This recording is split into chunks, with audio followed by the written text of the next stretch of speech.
First of all, you come from Brazilian music, but of course you went into jazz. Now, it seems to me that there's a very specific relationship harmonically between jazz and Brazilian music.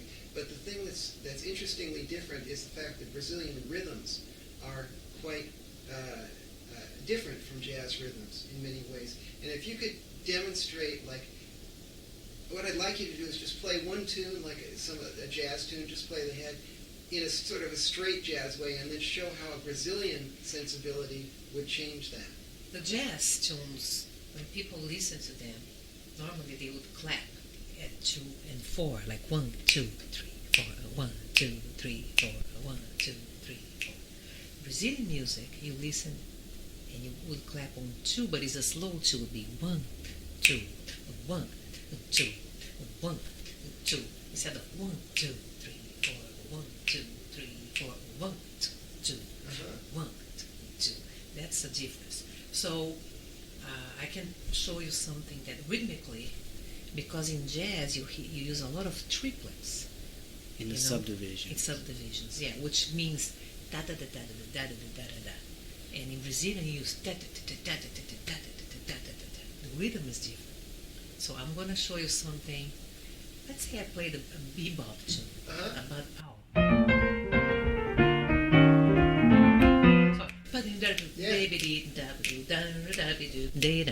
Right? If it was Brazilian,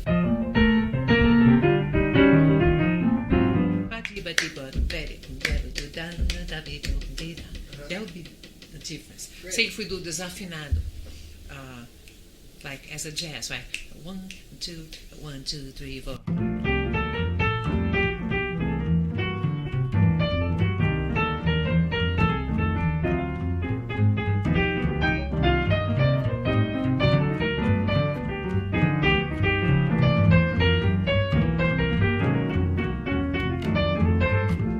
Okay. Now we do it as a Brazilian.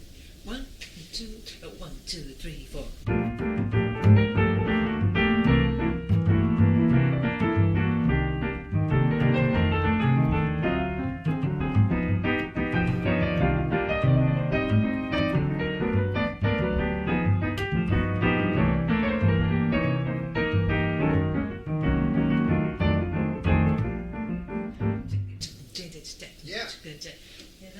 Yeah, and I think one of the interesting things that I think when people first start playing Brazilian music coming from a strictly jazz background, there's a lot of things that, there's a lot of rhythms that accent what we would call 4. So in other words, you know, and that's a specific, I guess I'm sure there's a name for that rhythm, but you know, that one that accents the 4, and it seems at first when you start playing it to be backwards, but in fact it's great. Right. There's another rhythmic, I mean, it's really interesting to hear you guys playing together, and when I heard you the other night in London, Mark, you come from a sort of, I guess, a school of bass playing that may have been, and correct me if I'm wrong, started by Scott LaFaro. And I'd really love it if you would explain a little bit about his innovations, were many, but especially the rhythmic way that he played with Bill Evans before you. It was very much more rhythmically sophisticated than bass players were playing before. Is that kind of right? And can you talk a little bit about that? Yeah, the things that the whole trio in that group was exploring rhythmically was different than the tradition. The tradition was almost like in a piano trio setting, would have been more like almost like a big band, a small big band, because the drummer and the bass player would play real strict time. In other words, the bass player would be playing 4 to the bar, keeping the quarter note pulse happening all the time.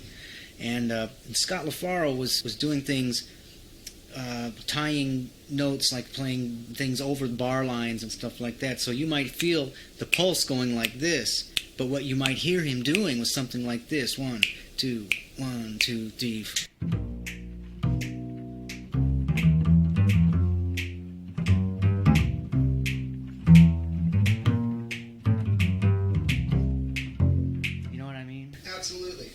So, and I also noted that what you were doing on the Latin tunes was that as well, and it was beautiful to hear. Because if you could play like some kind of Latin thing where you do that, because you broke up the beat in this really cool way, and in the same way that you would do in a swing version, but you also in a Brazilian context, you were doing the same thing.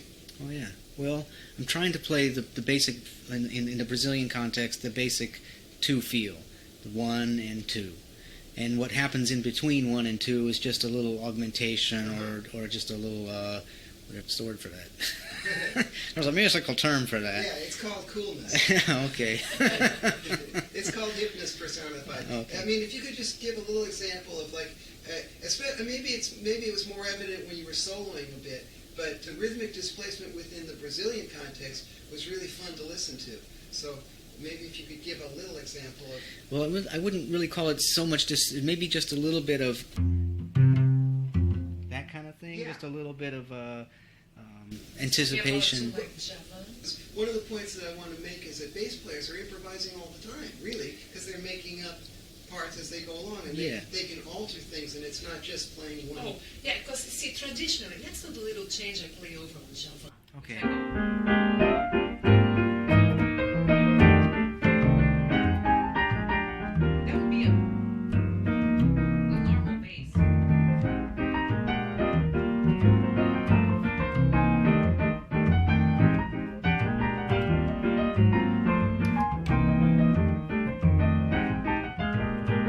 Now, the way Mark does this is that he incorporates the Brazilian rhythm that is there, that you feel the pulse, 1 and 2, and then he brings in that kind of inner playing, A little and that bit- kind of rhythm and syncopation. Little syncopation. Yes. I'll just anticipate the downbeat just ever so slightly, so it propels the beat a little Yeah, bit. so we're gonna do the same type of thing we did, but the way, the other way. 3, 4.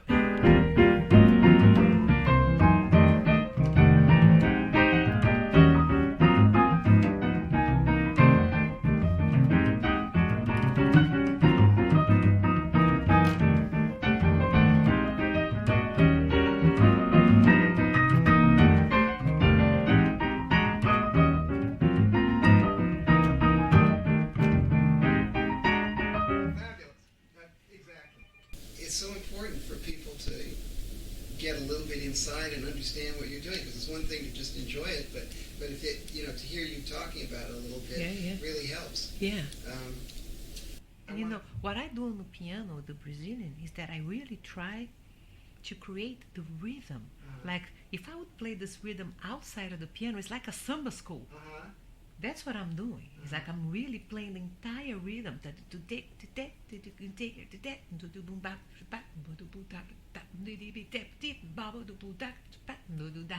Oh, Yeah. Can you tell me something about like the real old traditional Brazilian music, sort of before the 60s, before even the 50s? The traditional, what was the aspect of improvisation in Brazilian music? Yeah, the greatest aspect of improvisation before that time was really in the rhythm. Uh-huh. Was basically the variations that they would do with the rhythm.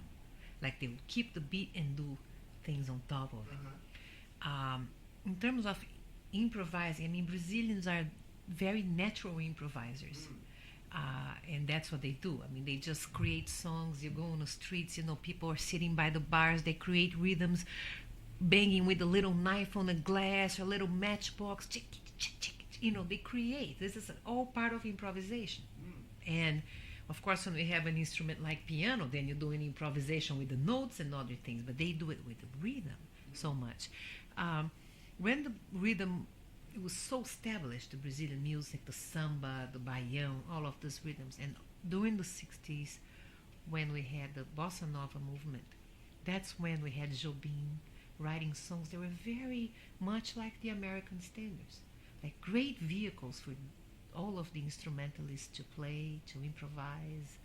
And this is when really the rhythm and the harmony melted into what made Brazilian music so well known all over the world. Brazilian music influenced jazz so much, not only rhythmically but also harmonically, and of course jazz influenced Brazilian music. So now, I guess today, it's almost become one thing. You can't have one without the other in a way. Well, that is true, and I would say especially for me, because growing up in Brazil with the Brazilian rhythms and also with the jazz that I had around the house, I can like travel. I can start a song as a Brazilian feel, going to the jazz and improvise, or even do the whole jazz, because the whole essence of jazz is really an improvisation. So just bring that whole aspect into the Brazilian, and then changing the rhythms between the jazz rhythm, the Brazilian rhythm. And of course, I mean, the older Brazilian traditional music, I guess you could call it a kind of a folk music, except I've always thought Brazilian folk music must be the most sophisticated folk music in the world. Well, if you hear some of the Villa Lobos works, they are fantastic and harmonically so beautiful and melodically, and that's some of our folk music. Yeah. So I just accompany all the way through, And, all the way. You know, What tone you want? play about 8 Like you bars play, or you play a something, little and bit then- of walking on something, like if he was accompanying, Yeah. and then go into soloing, Yeah. And then go like into the solo. Miss Jones, or anything. Miss Jones. Yeah. Whatever you. I will start walking and then Yeah. we'll go into song.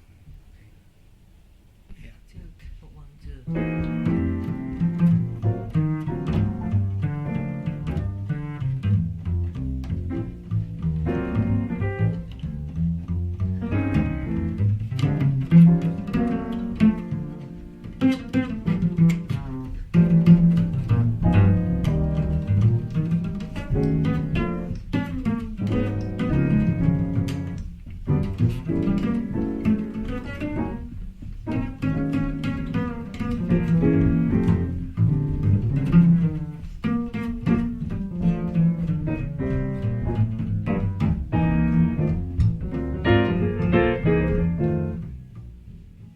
Great. I'm trying to play melodically. I'm going to make little melodies Yeah. that connect one to the next. I mean, I'm leaving. I guess that space is just a natural thing, like you would when you're speaking. You're speaking in sentences, and there's an undulation in your voice, and also, there's natural pauses in your as you're thinking of the next phrase that you're going to speak, and Yeah. also of just to breathe, and it's like that in music. Yeah, I noticed while you're playing, you are breathing, and and then it's very similar to speech, and I think that's a good analogy for Mhm. people to understand that when you are playing, you're communicating just like you're talking. I'd like you to just give an example of what an accompanist does to feed a soloist, to inspire them, or to push them off into some other direction or something. Accompanists are improvising as well. Sure. Even it's not just the soloist who's improvising; it's the accompanist improvising. So if you could say a few words about that and maybe give an example. Yeah, I think that's an art, great art. Accompanying is, first of all, it's listening to the soloist, what the soloist is saying. And it's almost like Mark used the thing about talking. Now this time is a conversation. Like I listen, the accompanist must listen to what the player is saying musically, support that musically, and give a feedback, and at the same time give little responses that may also create some kind of a musical environment for him to go into something new. And then by him responding to that, he goes that place, and then you listen to that, and then you create something else behind that. And that's what keeps making it new every night that we play, and the communication that happens. But it always starts from really creating. I always call creating, like putting a very comfortable, delicious pillow for the person to lay on. That's the idea. It's like, here, just go and get comfortable, And so that's the first idea, is to create that pillow for the person, and then you do the inner play. We'll give Mark a pillow here, and we'll give a little example of what I you're give talking him a about. pillow every time we play. Don't I? Yeah. She's the bass player's dream accompanist.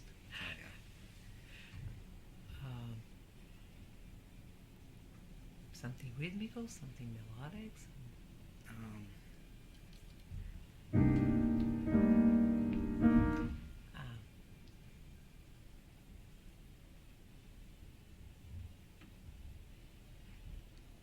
When we play, we get to a point that he picks up the ball, and there's nothing prepared, Uh-huh. and it's he's creating some melodies, and I start doing things. Yeah, that was beautiful. But And every night comes out different, but it's a very special moment of communication and creating that kind of a, because the bass is just playing that one note, but everything has to do with what you're doing with that, behind that, and it's very pretty. This is a prime example of me playing a note, listening to what she plays, and having that stimulate me into another note, the next note that I'm going to play.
I mean, that's just, That's you know, a similar little moment that we do like he just, at the end of one of the tunes. yeah, but we create live concert. something, and it could be risky, you know, we don't know exactly, but we just go and listen to each other and try to create, right?